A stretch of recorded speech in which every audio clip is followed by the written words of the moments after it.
आज हम क्लास 12 की पॉलिटिकल साइंस का चैप्टर फर्स्ट पढ़ेंगे, कोल्ड वॉर एरा, शीत युद्ध के बारे में पढ़ेंगे हम। ठीक है भाई, इस चैप्टर को स्टार्ट करने से पहले मैं आपको एक बात बता दूं, जो ये चैप्टर है मेरा बहुत ज़्यादा इंटरेस्टिंग चैप्टर है। ठीक है, इसको है ना बिल्कुल आराम आराम से पढ़ेंगे, धीरे धीरे से बिल्कुल समझ आएगा, मक्खन की तरह समझ आएगा भाई। ठीक है, बस एक चीज़ करनी है आपको, वीडियो स्किप बिल्कुल नहीं करनी है। ठीक है, वीडियो स्किप नहीं करनी है, वीडियो पूरी देखनी, ज़्यादा बड़ी वीडियो नहीं बनाएंगे क्योंकि मेन चीज़ पढ़ाएंगे। ठीक है भाई, स्टार्ट करते हैं। चैप्टर को स्टार्ट करने से पहले एक चीज़ का ध्यान रख लेना, वीडियो बिल्कुल भी स्किप आप नहीं करेंगे क्योंकि चैप्टर बहुत ज़्यादा इंपॉर्टेंट है।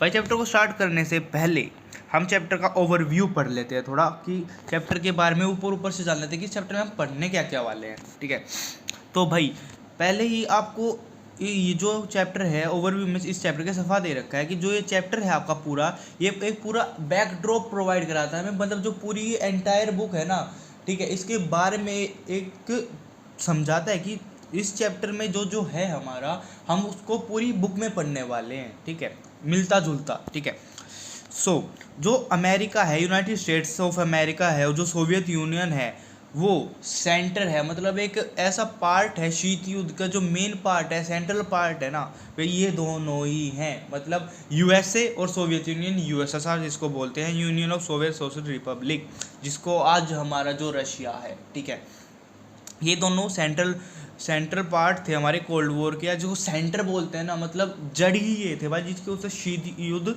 इतना लंबा चला था। ठीक है, जो ये चैप्टर है, the chapter views in non aligned, इस चैप्टर में हमें भाई नाम नॉन अलाइंड मूवमेंट के बारे में भी पढ़ने को मिलेगा। As a challenge of the dominance of the two, दो सुपर पावर्स है उसके, उन्होंने कौन कौन से चैलेंजेस फेस किए। ठीक है, या उनका जो डोमिनेंस है पर, ठीक है, उसके बारे में हम पढ़ेंगे। And describe the attempt to non allied countries, और ठीक है, नॉन अलाइड कंट्रीज के बारे में भी पढ़ेंगे। और जो एक नियो आया था, न्यू इंटरनेशनल इकोनॉमिक ऑर्डर, ठीक है, जिसका मतलब था कि इकोनॉमिक डेवलपमेंट और पॉलिटिकल इंडिपेंडेंस को प्राप्त करना। ठीक है, उसके बारे में भी पढ़ेंगे। ठीक है, तो भाई चैप्टर को स्टार्ट करने से पहले आप एक चीज़ पे ध्यान दीजिए, आपको ये कुछ ये इमेज दिख रही है ना, ये दो इमेज हैं हमारी। पहले में हमारा है अमेरिका का झंडा, दूसरे में हमारा है भाई, हाँ, ये हमारा यूएसएसआर का झंडा है, जिसको सोवियत यूनियन बोलते हैं। तो भाई ये झंडे, ये पिक्चर में क्या शो कर रही है, the end of second world war led to the rise of two major central powers. ठीक है, जब भाई सेकेंड वर्ल्ड वॉर ख़त्म हो जाता है, तो सेकेंड वर्ल्ड वॉर के ख़त्म होने से वर्ल्ड के अंदर दो मेजर सुपर पावर्स की शुरुआत होती है, का राइज होता है, मतलब उभर कर आती हैं। ठीक है, तो जो पहली पिक्चर है हमारी, उसमें अमेरिका के सैनिक है, सोल्जर्स है ना, ठीक है, वो अपना भाई झंडा लगा रहे हैं ड्यूरिंग द बैटल ऑफ लाओ जिमा, जापान में अपना झंडा लगा रहे हैं ऑन 23 फरवरी 1945 को। ठीक है, और दूसरा पिक्चर है ये हमारी, जो हमारी ये दूसरी पिक्चर है, इसमें सोवियत के, मतलब जो सोवियत यूनियन के जो सैनिक हैं, वो भाई यूएसएसआर का झंडा लगा रहे हैं रेसिस्टैग बिल्डिंग में, बर्लिन जर्मनी के अंदर अपना झंडा लगा रहे हैं भाई। ठीक है, मतलब अमेरिका वालों ने अपना झंडा लगाया जापान के अंदर इस पिक्चर में, और सोवियत यूनियन वालों ने अपना झंडा लगाया बर्लिन के अंदर, जर्मनी की बर्लिन। भाई बर्लिन क्या है, जर्मनी की राजधानी है, कैपिटल है बर्लिन। आपने बर्लिन वॉल के बारे में पढ़ा होगा, नहीं पढ़ा तो उसको अगले चैप्टर में पढ़ेंगे, पहले इस चैप्टर को पढ़ लेते हैं। तो ठीक है, ओवरव्यू हो जाता है भाई। ये पिक्चर्स है ना, देखते चलो, इंपॉर्टेंट है, कुछ नहीं पता क्या दे दे एग्जामिनर का। ठीक है, तो भाई अब करते हैं चैप्टर को स्टार्ट। ठीक है, तो अब सबसे इंटरेस्टिंग पार्ट आता है, क्यूबन मिसाइल क्राइसिस के बारे में पढ़ेंगे। ठीक है, अब है ना भाई, जिसको नोट्स बनाने हैं वो पेन कॉपी उठा के बैठ जाएं। अब हम इस साथ साथ में नोट्स लिखना है, लिख लो, नहीं तो भाई पढ़ लो, भूलोगे नहीं, गारंटी है मेरी। ठीक है, क्यूबन मिसाइल क्राइसिस होता क्या है, क्यूबा का संकट या क्यूबन मिसाइल संकट के बारे में हम पढ़ने वाले हैं। In April 1961 the leaders of the Union of Soviet Socialist Republic were worried that the United States of America USA would invade communist ruled Cuba and overthrow Fidel Castro the president of the small island nation of the coast of the United States. ठीक है भाई, simple सा इसका ये मतलब है कि अप्रैल 1961 की एक बात है, जो लीडर्स था ना, मतलब जो लीडर थे यूएसएसआर के, सोवियत यूनियन के जो लीडर्स थे ना भाई, वो बहुत ज़्यादा चिंता में थे। किस लिए चिंता में थे?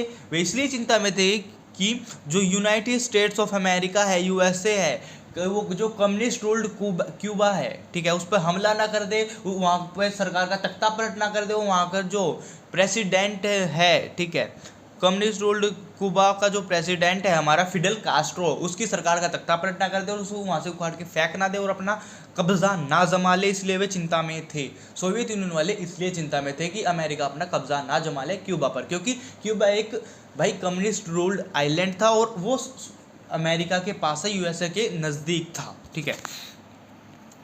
तो जो भाई क्यूबा था ना, Cuba was an ally of the Soviet Union, received both diplomatic और फाइनेंशियल एड फ्रॉम इट। दूसरा पॉइंट इंपॉर्टेंट है, जो हमारा भाई क्यूबा था एक स्मॉल आइलैंड नेशन तो था, हम सबको पता है, पर जो क्यूबा है ना एक एली भी था, एक मित्र राष्ट्र था, मतलब एक एली था ऑफ द सोवियत यूनियन, ठीक है। सोवियत यूनियन की एक मित्र राष्ट्र था, मतलब पहले तो ये होता था कि आसपास के जो कंट्रीज होती ना एक दूसरे की दोस्त होती थी, पर ये है ना जो क्यूबा आइलैंड था ये था तो अमेरिका के पास, पर ये एली था सोवियत यूनियन की, यूएसएसआर की एली था, तो उसी के कारण एली होने के कारण ये सोवियत यूनियन से भाई फाइनेंशियली और डिप्लोमेटिकली मदद लेता था, ठीक है, उससे फाइनेंशियली और डिप्लोमेटिक एड प्रोवाइड मिलती थी इसको। तो जो निकिता खुर्चेव थे, the leader of the Soviet Union, decided to convert Cuba into a Russian base.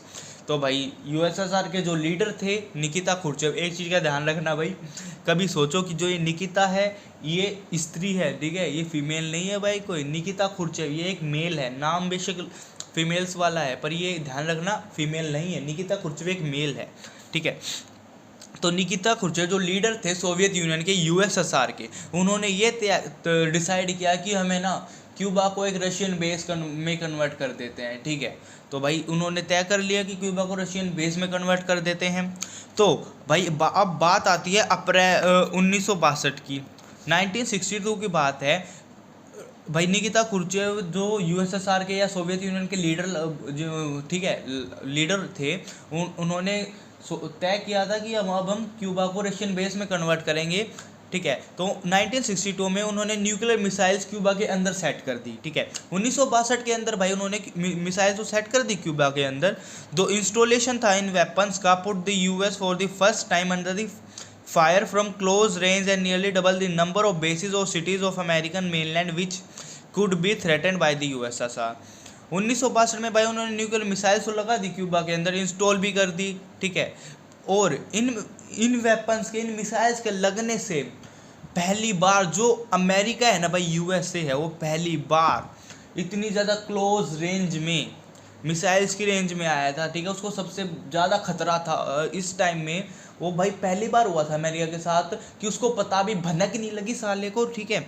और भाई किसी ने उसके आसपास में उसको घेर लिया, पूरा हथियारों से, मिसाइल से घेर दिया भाई उसको, ठीक है, ठीक है। उसका मतलब अमेरिका है ना, मतलब एक जितना बड़ा आपका देखो, आपको ये मैप में दिख रहा है, मतलब ये जितना अमेरिका है ना, इसका भाई 1/3 पार्ट मिसाइल्स की रेंज में था, ठीक है। जब सोवियत यूनियन चाहता ना, जब अमेरिका को तहस महस कर सकता, ख़त्म कर सकता था, ठीक है, चुटकियों का खेल था उसके लिए, ठीक है। सो इसलिए भाई अमेरिका डर गया। पर आप एक चीज़ है ना, जान के आपको बहुत हंसी आएगी, 3 weeks after the Soviet Union 3 weeks after the Soviet Union had placed the nuclear weapons in Cuba, the Americans became aware of it, ठीक है। मतलब जिन अमेरिकन्स को, ठीक है, इनकी जो इनकी सिक्योरिटी इतनी टाइट थी, मतलब उनको हर चीज़ का पहले पता लग जाता था। न्यूक्लियर वेपन्स क्यूबा के अंदर इंस्टॉल होने के 3 हफ्तों बाद उसको उनको पता चला कि भाई हम मिसाइल से घिरे हुए हैं, ठीक है। मतलब भाई सोवियत यूनियन की यार हिम्मत मानो तुम, ठीक है। उन्होंने भाई मिसाइल्स लाए हुए यूएसएसआर से, समुद्र के बीच से, अमेरिका के बिल्कुल सामने जो आइलैंड है उस पर भाई उन्होंने मिसाइल सेटअप भी कर लेके भी आए और उनको वहाँ पर इंस्टॉल भी कर दिया और अमेरिका को टारगेट भी कर दिया, ठीक है। पर इस्तेमाल नहीं किया था, ध्यान रखना, बस टारगेट किया था अमेरिका का। 1/3 पार्ट नहीं, 1/3 नहीं यार, 2/3 पार्ट है ना अमेरिका का भाई मिसाइल्स की रेंज में था। जब चाहता सोवियत यूनियन ख़त्म कर सकता था अमेरिका को, ठीक है। आधे से ज़्यादा ही अमेरिका भाई खतरे में था बुरी तरह। अमेरिका भाई डर गया था। तो अमेरिका को भाई जब 3 हफ्तों बाद इसका पता चला कि सोवियत यूनियन ने न्यूक्लियर वेपन्स लगा दिए हैं क्यूबा के अंदर, तो जो अमेरिका पता तो चल गया, पर भाई वो डर गए थे। ठीक है, तो अब बात आती है जो अमेरिका के प्रेसिडेंट थे जॉन एफ कैनेडी, अमेरिका के हमारे प्रेसिडेंट थे जॉन एफ कैनेडी, और जो उनके एडवाइज़र थे वो बहुत ज़्यादा चिंता में थे, रूलिंग में भाई डरे हुए भी थे और चिंता में भी थे, सहम गए थे भाई। क्यों? उन्हें पता था अगर हमने कुछ हरकत की तो हमारे करने वाले लग जाएंगे। ठीक है भाई, उनको पता था यार उनके लग जाएंगे, बहुत बुरे वाले लग जाएंगे। ठीक है, तो भाई वे बहुत ज़्यादा चिंता में हो गए कि हमें भाई कुछ तो करना है, पर इस तरीके से करना है कि जो युद्ध ना छिड़ जाए। ठीक है, फुल स्केल न्यूक्लियर वॉर ना हो जाए दोनों कंट्रीज़ के बीच में। But they were determined to get, उन्होंने सोचा कि हमें खुर्चे, जो निकिता खुर्चे उसको किसी ना किसी तरीके से मनाना होगा मिसाइल्स को, न्यूक्लियर वेपन्स को क्यूबा से हटाने के लिए। ठीक है, ठीक है, तो उन्होंने भाई ये सोचा, क्योंकि भाई यार वो कुछ हरकत तो कर नहीं सकते थे पूरी तरीके से। अमेरिका का 2/3 या तो थर्ड पार्ट है वो मिसाइल्स की रेंज में था, वो कुछ हरकत करते हैं, गलती से भी सोवियत यूनियन मिसाइल चला देता तो अमेरिका का भाई बहुत बुरा हाल हो जाता, इसलिए वो डरे हुए थे, उन्होंने कुछ ज़्यादा किया नहीं। तो भाई जो कैनेडी थे, जॉन एफ कैनेडी, अमेरिका के जो प्रेसिडेंट थे, उन्होंने अमेरिकन जो वॉरशिप्स थे, अमेरिका के जो लड़ाकू जहाज़ थे, ठीक है, अमेरिका के लड़ाकू जहाज़ों को ऑर्डर दे दिया कि जो सोवियत यूनियन से जो जहाज़ आते हैं, शिप्स आते हैं समुद्र के रास्ते से, आप उनको क्यूबा के अंदर नहीं जाने देंगे, क्यूबा के अंदर आप उनको प्रवेश नहीं करने देगा, आप उनको रास्ते में ही रोक देंगे। और आप, ठीक है, युद्ध नहीं करना है, लड़ाई नहीं करनी है, हमें बस उनको एक तरीके से हमारी सीरियसनेस दिखानी है। ठीक है, कि हमें आपका क्यूबा के अंदर एक रशियन बेस स्टैब्लिश करना है, न्यूक्लियर मिसाइल्स लगाना हमें बिल्कुल भी पसंद नहीं आया है। ठीक है, और आपको ये मिसाइल्स यहाँ से हटानी होगी, हम बहुत ज़्यादा नाराज़ हैं आपसे इस चीज़ के लिए। ठीक है, और इसी चीज़ को, इसी क्लैश को, ठीक है, क्यूबन मिसाइल क्राइसिस का के उससे जाना जाता है। द प्रोस्पेक्ट ऑफ दिस, और ये जो प्रोस्पेक्ट था ना, clash made the world nervous, और जो ये मिसाइल्स का लगना था, शिप्स रोक दी थी अमेरिका ने, तो भाई इन चीज़ों के उससे ना जो पूरा वर्ल्ड था वो भाई बहुत ज़्यादा नर्वस हो गया था भाई। वर्ल्ड की भाई बुरी तरह फट चुकी थी भाई, सबको पता है भाई, दोनों सुपर पावर भिड़ गए तो बीच में पूरा वर्ल्ड आएगा, तबाही तो होगी, इन दोनों की तो होगी, पर भाई जो छोटी छोटी एलाइज हैं वे भी मरेंगी। ठीक है, या जो दूसरे देश हैं, क्योंकि भाई ये होता है अगर लड़ाई हो रही है ना तो बीच में आने वाला पहले मरता है। ठीक है, तो भाई सबको डर था, पूरा वर्ल्ड नर्वस हो चुका था, for it would have been, क्योंकि ये ऑर्डिनरी वॉर नहीं थी भाई, पर इसके वर्ल्ड बहुत ज़्यादा नर्वस था, पर कोई भी युद्ध नहीं हुआ। ठीक है, कोई भी ऑर्डिनरी वॉर नहीं हुई, कोई लड़ाई नहीं हुई, तो जो पूरा वर्ल्ड था, जो वर्ल्ड से है उसको बहुत आराम मिला, रिलीफ मिला।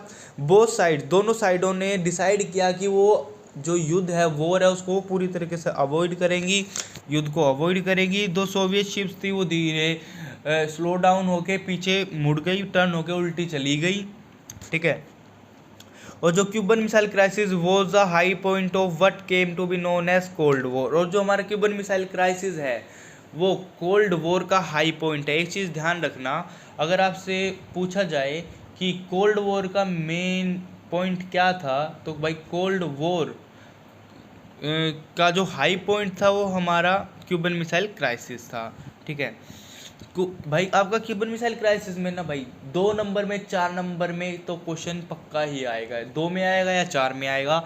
ठीक है, 2 में आए 3 पॉइंट या 4 पॉइंट बहुत है, अगर 4 नंबर में आ जाए ना भाई गारंटी है 5 या 6 पॉइंट लिख देना, एग्जामिनर एक भी नंबर नहीं काटेगा। ठीक है, The Cold War referred to the competition, the tensions of a series of confrontation between the United States and Soviet Union, backed by their respective allies. Fortunately, however, it never escalated into hot war. It is full-scale war between these two powers. ठीक है, जो cold war था वो एक तरीके का competitions था, मतलब कॉम्पिटिशन चल रहा था, होड़ हो रखी थी भाई, कोई हथियार बना रहा है, उसने ये हथियार बनाया तो मैं उससे ज़्यादा हथियार बनाऊंगा। ठीक है, वो ये चीज़ कर रहा है, मैं उससे ज़्यादा करूँगा, उससे पहले करूँगा। ठीक है, होड़ चल रही थी, कंपटीशन चल रहा था दोनों के बीच में। ठीक है, एक और इसके टेंशन्स भी चल रही थी, बहुत ज़्यादा कन्फ्रंटेशन होती थी यूनाइटेड स्टेट और सोवियत यूनियन के बीच में, और इनकी जो रिस्पेक्टिव अलाइज थी उनके बीच में। फॉर्चुनेटली ये जो हॉट वॉर थी ना ठीक है। और जो ये हमारी जो हमारा कोल्ड वॉर था, शीत युद्ध था, मतलब शीत युद्ध को क्यों बोला गया है कोल्ड वॉर? इसलिए बोला कि क्योंकि भाई ये कभी भी हॉट वॉर में कन्वर्ट ही नहीं हुआ, ठीक है। हॉट वॉर मतलब ये कभी मतलब आमने सामने की जो लड़ाई होती है ना, हथियार वाली, मिसाइल्स वाली, ठीक है, उसमें कभी कन्वर्ट ही नहीं हुआ है। खाली वैसे वैसी वैसे बातों वाली, तंज कटने वाली या किसी से कंपटीशन करने वाली लड़ाई थी, ठीक है। ये कभी हॉट वॉर में कन्वर्ट ही नहीं हुई, ठीक है। जो वेस्टर्न अलायंस थी headed by the US represented the ideology of liberal democracy. और एक चीज़ का ध्यान रखना, जो हमारी दो अलायंस थी हमारी, वेस्टर्न और ईस्टर्न। जो हमारी वेस्टर्न अलायंस थी वो किसके द्वारा चलाई जा रही थी? वो हमारी अमेरिका के द्वारा चलाई जा रही थी, यूनाइटेड स्टेट्स ऑफ अमेरिका के द्वारा हमारी वेस्टर्न अलायंस चलाई जा रही थी, जिसकी आइडियोलॉजी थी लिबरल डेमोक्रेसी, ठीक है। अमेरिका की आइडियोलॉजी थी लिबरल डेमोक्रेसी। और जो कैपिटलिज्म है वो ईस्टर्न अलायंस है, वो भाई कैपिटलिज्म के उससे चल रहा था, जिसको सोवियत यूनियन हेड कर रहा था। कैपिटलिज्म का मतलब ही क्या होता है भाई? सॉरी मैं क्या बोल गया, रुको वेट अ मिनट। जो वेस्टर्न अलायंस थी ना भाई, हमारी अमेरिका के द्वारा चलाई जा रही थी, जिसकी आइडियोलॉजी थी लिबरल डेमोक्रेसी एंड कैपिटलिज्म, ठीक है। लिबरल डेमोक्रेसी मतलब अपना फ़ायदा देखना, कैपिटलिज्म, ठीक है, मतलब अपने प्रॉफिट के लिए काम करना। हमें भाई लोगों की भलाई से घंटा फर्क नहीं पड़ता, ठीक है। लोगों की भलाई का हमें ठेका उठा रखा गया हमने भाई, हमारा भला होना चाहिए, ठीक है। कैपिटलिज्म मतलब एक पैसे कमाने की सोचते थे वे, ठीक है। हमेशा लोगों की भलाई से उन्हें कोई मतलब नहीं था वेस्टर्न अलायंस को। वाइल और जो हमारा ईस्टर्न अलायंस थी, ठीक है, ईस्टर्न अलायंस थी हमारी, जो ईस्टर्न अलायंस कौन सी थी हमारी? Soviet union, USSR, union of Soviet Socialist Republic, ठीक है, उसको चलाया जा रहा था। ईस्टर्न अलायंस हमारी सोवियत यूनियन के द्वारा चलाई जा रही थी, जो कमिटेड थी कि वो भाई कभी प्रॉफिट के लिए काम नहीं करेगी, ठीक है। वो उसकी यूएसएसआर की, सोवियत यूनियन की आइडियोलॉजी भाई सोशलिज्म था और कम्युनिज्म था। सोशलिज्म कम्युनिज्म का मतलब ये है कि भाई हमें है ना प्रॉफिट से घंटा मतलब नहीं पड़ता, ठीक है। प्रॉफिट हो या ना हो, लोगों की भलाई होनी चाहिए, लोगों को प्रॉफिट मिलना चाहिए, ठीक है। मतलब जो भी प्रॉफिट होता था वो लोगों में बांट देते थे भाई, ठीक है। उनको हर चीज़ की आज़ादी थी। ये नहीं था कि भाई कोई गरीब है अमीर है, वहाँ पे ऐसा कुछ लफड़ा था ही नहीं, ठीक है। जिसका जो मर्जी करने का काम दिल करता था वो करता था, ठीक है, गुंडागर्दी छोड़कर, ठीक है। ये मत सोचना कि गुंडागर्दी का दिल करता है तो गुंडागर्दी करने लग जाएगा, ठीक है। मतलब जिसका जो बंदे का जो काम करने का दिल करता था वो काम करता था, ठीक है। और जो हमारा यूएसएसआर है ना, पहला ऐसा यूएसएसआर एक ऐसी ब्लॉक था या कंट्री, आप कुछ भी लगा लो, जहाँ पर बेरोजगारी ज़ीरो थी, ठीक है भाई। वैसे हम बोल सकते हैं कि जो बेरोजगारी होती है, अनएम्प्लॉयमेंट होती है, वो कहीं पर भी ज़रूरी नहीं होती, पर यूएसएसआर उस टाइम पर ऐसा था कि जहाँ पर ज़ीरो अनएम्प्लॉयमेंट थी, ठीक है। मतलब कोई भी बंदा बेरोजगार नहीं था, ठीक है। बेशक भाई वो झाड़ू लगाता हो, पानी किसी को पानी पिलाता हो, कुछ भी करता हो, गाड़ी साफ करता हो, हर बंदा काम करता था। अब मानेंगे नहीं, जो यूएसएसआर के लीडर थे, ठीक है, रशिया, क्या नाम था उनका यार, मेरे को नाम ध्यान नहीं आ रहा है, ठीक है, स्टालिन, हाँ, व्लादिमीर लेनिन थे जो हैं, व्लादिमीर लेनिन थे ना जो हमारे भाई। एक मिनट रुकना, आपको अभी बता देते हैं कहाँ गए व्लादिमीर लेनिन। छोड़ो यार, मैं आपको ऐसे बता देता हूँ। जो हमारे भाई व्लादिमीर लेनिन थे ना, ठीक है, व्लादिमीर लेनिन जो यूएसएसआर के भाई लीडर थे यार। कितना बड़ा था यूएसएसआर, ठीक है।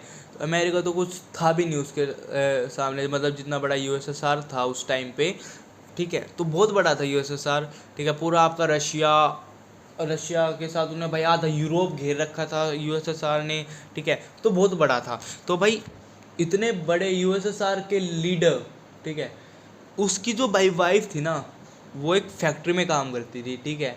वहाँ पे ये इक्वालिटी थी भाई, वहाँ पे पूरी तरीके से। ये नहीं था, आपने इंडिया के अंदर देखा होगा कि भाई यहाँ पे साला कोई है ना, क्या बोलते हैं, चपड़ासी बन जाए ना, चपड़ासी भी होगा, वो कहेगा मेरी बीवी काम नहीं करेगी भाई, ठीक है। और वहाँ पे यूएसएसआर के अंदर वो इतना बड़ा वर्ल्ड लीडर था, ठीक है, पूरे यूएसएसआर को जो संभालने वाला लीडर था, उसकी वाइफ भाई एक फैक्ट्री में वर्कर थी। ये आप सोच रहे हो कि पागल बना रहा है, कैसे बता रहा है भाई। अमेरिका ने मतलब जब सोशलिज्म वहाँ पे चलता था यूएसएसआर के अंदर, ठीक है, नहीं छोड़ो यार, इस टॉपिक के बारे में ना चैप्टर 2 में बात करेंगे, ठीक है। ये हमारा टॉपिक चैप्टर 2 में है, ज़्यादा इंटरेस्टिंग, जब मज़ा आएगा। अभी इसको छोड़ते हैं, ठीक है। तो भाई जो हमारा यूएसएसआर था, सोवियत यूनियन था, उसकी हमारी आइडियोलॉजी थी सोशलिज्म कम्युनिज्म, ठीक है। लोगों की भलाई करते थे, उनको प्रॉफिट से घंटा मतलब नहीं था। अब आते हैं हम भाई कोल्ड वॉर, शीत युद्ध पर। व्हाट इज कोल्ड वॉर, शीत युद्ध होता क्या है। तो भाई अब हम पढ़ेंगे कोल्ड वॉर होता क्या है या शीत युद्ध के बारे में। क्यूबन मिसाइल क्राइसिस हम पढ़ चुके हैं। The end of the second world war is a landmark in contemporary world policy. मतलब जो एंड था ना भाई सेकेंड वर्ल्ड वॉर का, वो एक लैंडमार्क था कंटेम्प्रेरी वर्ल्ड पॉलिटिक्स का। इन 1945 1945 के अंदर जो अलाइड फोर्सेस थी ना, जो अलाइड फोर्सेस चलाई जा रही थी, एलाइड फोर्सेस में हमारी 4 कंट्रीज थी, US, Soviet union, Britain and France. 1 marks question है आपसे, अगर पूछ लिया जाए कि आप एलाइड फोर्सेस में कौन कौन सी कंट्रीज थी, या आपके फिल इन द ब्लैंक्स में आएगा कि allied forces led by the US, Soviet union dash and France, ठीक है। तो आप ब्रिटेन या कुछ भी मिक्स कर सकते हैं, तो ध्यान रखना 4 कंट्रीज थी एलाइड फोर्सेस में, USA, Soviet union, Britain and France. और जिन्होंने हराया था, डिफीट किया था एक्सिस पावर्स को। एक्सिस पावर में कौन कौन सी थी, लेड बाय एक्सिस पावर में थी हमारा Germany, Italy and Japan. Germany का मतलब जो हिटलर था, ठीक है, जर्मनी का हिटलर था, तो एक्सिस पावर हिटलर के द्वारा चलाई जा रही थी, तो हार गई थी एक्सिस पावर भाई सेकेंड वर्ल्ड वॉर में। और जो सेकेंड वर्ल्ड वॉर है वो 1939 से 1945 तक चला था, ठीक है। The war has involve almost all major powers of the world. और भाई इस सेकेंड वर्ल्ड वॉर में वर्ल्ड की सारी मेजर पावर्स इन्वॉल्व थी आउटसाइड यूरोप से बाहर की भी, South Asia, China, Burma, now Myanmar, जो अब म्यांमार है, बुर्मा, ठीक है, एंड पार्ट ऑफ इंडिया, और कुछ इंडिया का नॉर्थ ईस्ट का part. The war devastated the world in terms of loss of human life and civilian property. और जो वॉर था, जो युद्ध था ना, उसने पूरे वर्ल्ड के अंदर तबाही मचा दी थी। और जो मानव ह्यूमन लाइफ थी, मानव की ज़िंदगी थी, ठीक है, उसको वो उनका भी लॉस हुआ था। जो लोगों की प्रॉपर्टी, सिविलियन प्रॉपर्टी थी, वो भी भाई ख़त्म हुई थी, उसका भी नुकसान हुआ था। तो हम सब जानते हैं भाई first world war had earlier shaken the world between 1914 and 1918। हम सब जानते हैं भाई जो पहला विश्व युद्ध है, फर्स्ट वर्ल्ड वॉर थी, उसने भाई पूरे वर्ल्ड को पूरी तरीके से हिला के रख दिया था। 1914 से 1918 के बीच में तो पहला वर्ल्ड वॉर हुआ था, 1914 से 1918 के बीच में, ठीक है। The end of second world war was also the beginning of cold war. और हम सब जानते हैं जब भाई सेकेंड वर्ल्ड वॉर खत्म हुआ था, तो सेकेंड वर्ल्ड वॉर के खत्म होते ही सेकेंड वर्ल्ड वॉर का अंत, कोल्ड वॉर की शुरुआत थी, ठीक है। एक युद्ध खत्म हुआ, दूसरा स्टार्ट हो गया, कोल्ड वॉर स्टार्ट हो गया। The world war ended when the United State drop 2 atomic bombs on the Japanese cities of Hiroshima and Nagasaki in August 1945 causing Japan to surrender. जो हमारा वर्ल्ड वॉर है, विश्व युद्ध है, वो जब खत्म हुआ, सेकेंड वर्ल्ड वॉर जब खत्म हुआ था, जब यूनाइटेड स्टेट्स ने, अमेरिका ने दो एटॉमिक बम गिरा दिए थे जापानीज सिटीज़ पर, हिरोशिमा एंड नागासाकी पर, अगस्त 1945 में, ठीक है, जिसके कारण जापान को सरेंडर करना पड़ा था। और critics of the US decision drop दी, और जो अमेरिका का ये डिसीजन था बम गिराने का, इसको कई लोगों ने क्रिटिसाइज भी किया, इसको आर्ग्यू भी किया।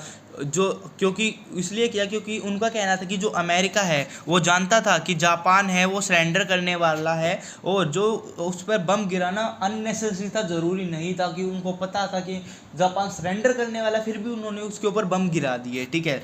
कौन कौन सी सिटीज़, जापान पर उनकी 2 सिटीज़ पर बम गिराए थे, हिरोशिमा और नागासाकी, ठीक है। और जो US action was intended to stop. और कुछ लोगों का ये कहना था कि जो अमेरिका के ये एक्शन है ना, वो इसलिए अमेरिका ने बम गिराया क्योंकि जो अमेरिका है वो सोवियत यूनियन को रोकना चाहता था एशिया में फैलने से एंड एल्सवेयर, और उसको ये शो करना चाहता था कि मॉस्को को जो रशिया की कैपिटल है मॉस्को, उसको ये शो करना चाहता कि जो यूनाइटेड स्टेट है वो सुप्रीम है, सबसे बड़ा है, ठीक है, इसलिए उन्होंने बम गिराए थे। कई लोगों का ये भी कहना था, ठीक है, कई कंट्रीज़ का। The US supporters have argued that, जो अमेरिका के सपोर्टर्स थे ना, मतलब जो वेस्टर्न अलायंस में जो कंट्रीज थी कुछ, ठीक है, जो सपोर्टर्स थे अमेरिका के, ठीक है, उनका ये कहना था कि जो उनका ये कहना था कि जो जापान के ऊपर बम गिराया ना, वो गिराना ज़रूरी था, क्योंकि जो वर्ल्ड वॉर उसको जल्दी ख़त्म करना, वो उसको जल्दी ख़त्म करना था, रोकना था। क्यों रोकना था? क्योंकि युद्ध को ख़त्म करना था, एटॉमिक बम गिराने से ज़रूरत था, क्योंकि जो वॉर है उसको क्योंकि बहुत जल्दी रोकना था। और ऐसा क्यों करना था? क्योंकि हमें और अमेरिकन्स की जान नहीं गंवानी है। और जो अलाइड फोर्सेस में जो कंट्रीज है, जैसे ब्रिटेन, फ्रांस, आपकी अमेरिका और यूएसएसआर, उनके लोगों को हमें नहीं मरने देना, उनकी जान नहीं जाने देंगे हम। इसलिए अमेरिका ने जापान के ऊपर एटॉमिक बम गिराया, क्योंकि वो सरेंडर कर दे।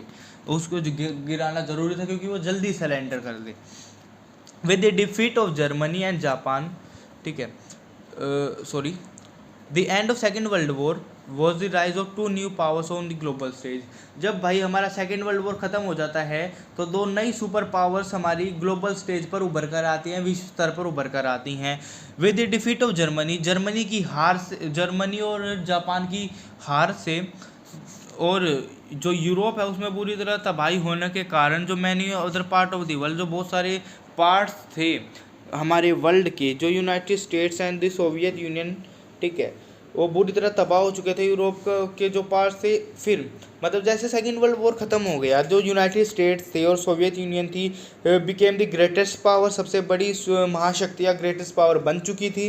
और उनमें इतनी ज़्यादा क्षमता थी कि वह कहीं भी पूरे वर्ल्ड के अंदर अपने कंट्री में बैठे बैठे कहीं पर भी कुछ भी हलचल कर सकती थी, कहीं पर भी कुछ भी कर सकती थी, ठीक है, उनको पूरा तबाह कर सकती थी, वहाँ पे मिसाइल छोड़ सकती थी, उनके पास इतनी ज़्यादा टेक्नोलॉजी थी, ठीक, ये अभी भी है यार वैसे, ठीक है, मैं बोल रहा हूँ बस, ठीक है, मतलब पूरी अर्थ पर एक जगह से वे पूरे कहीं पर भी दुनिया के किसी भी कोने में वे कुछ भी कर सकते हैं, उनके पास इतनी ज़्यादा पावर थी।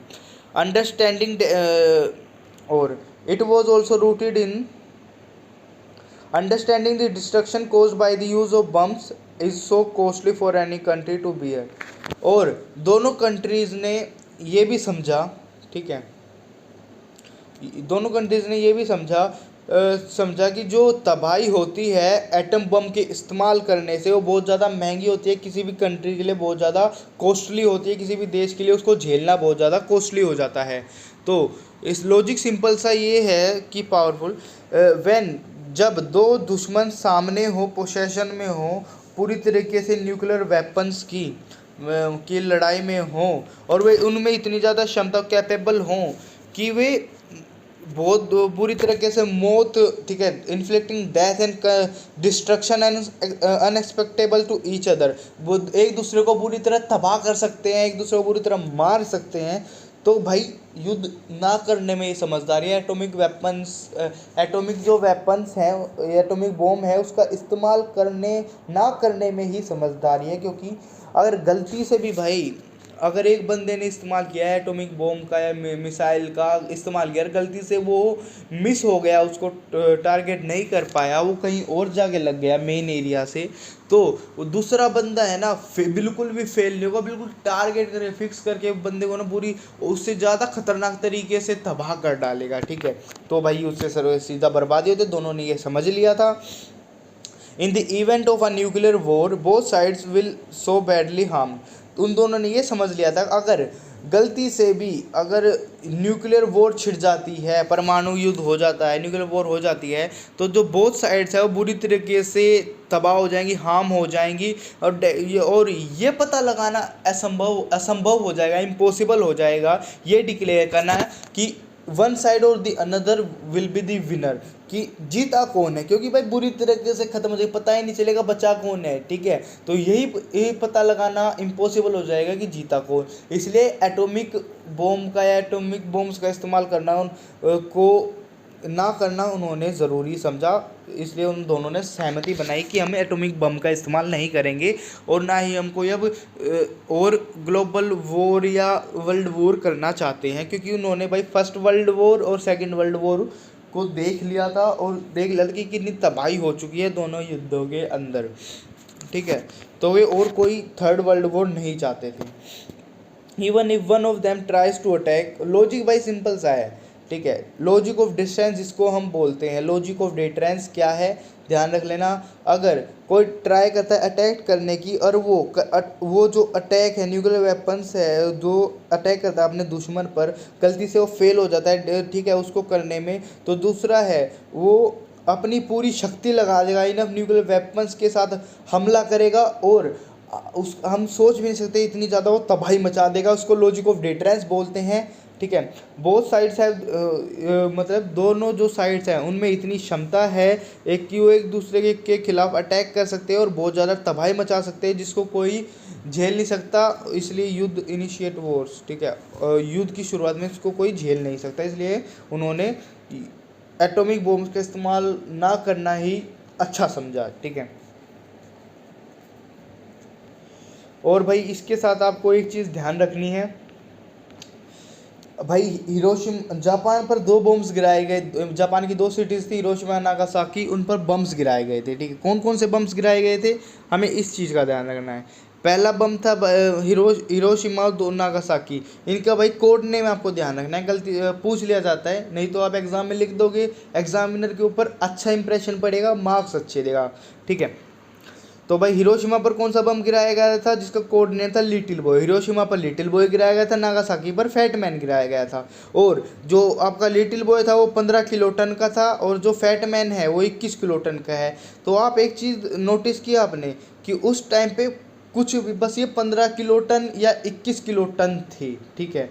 पर आज के टाइम में भाई आपने देखा होगा न्यूज़ में भी कि भाई उस कंट्री ने 1000 किलो टन का बम एटॉमिक बम बना लिया, वो बना लिया, ठीक है, 2000 किलो टन का या इतने किलो टन का बना लिया, ठीक है। तो आप भाई देख सकते हैं अगर 15 किलो टन के बम एटॉमिक बम से जापान के अंदर इतनी ज़्यादा तबाही हो सकती है, इतनी ज़्यादा डिस्ट्रक्शन हो सकती है, तो अब के जो एटॉमिक बॉम्ब्स हैं वो कितनी ज़्यादा तबाही मचा सकते हैं। इसलिए भाई जो वर्ल्ड सुपर पावर्स थी अमेरिका एंड यूएसएसआर, उन्होंने एटॉमिक बम्स का इस्तेमाल को ना करना ही अच्छा समझा, ये ठीक समझा इस, ठीक है।